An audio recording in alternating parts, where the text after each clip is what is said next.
In today's video, I'm going to teach you how to create a workflow in HubSpot.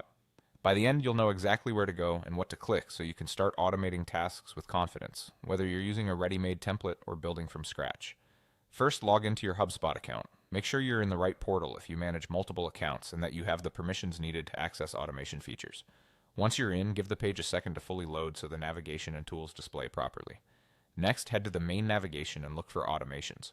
This is the home base for all things related to automated processes in HubSpot.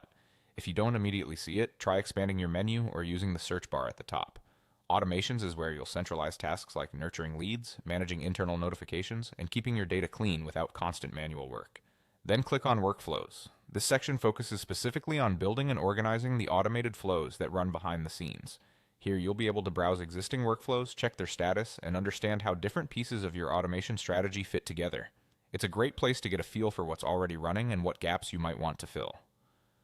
From here, create a new workflow by clicking the Create Workflow button. This opens the Workflow Builder, your canvas for designing how actions will unfold automatically. The interface is designed to guide you, so you can comfortably move forward even if this is your first time. You'll now choose between using templates or starting from scratch. Templates are ideal if you want a quick, reliable starting point.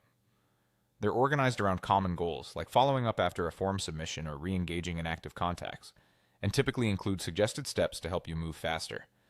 You can review the template's description to see what it's designed to accomplish and preview the structure before proceeding. If you choose to build from scratch, you'll start with a blank canvas. This option gives you maximum control over how the workflow will operate. It's perfect when you have a specific process in mind or when your needs are unique. Take your time exploring the layout and options available in the builder so you feel comfortable as you plan your automation. That's the core path. Log in, go to Automations, click Workflows, create a workflow, and choose a template or start from scratch.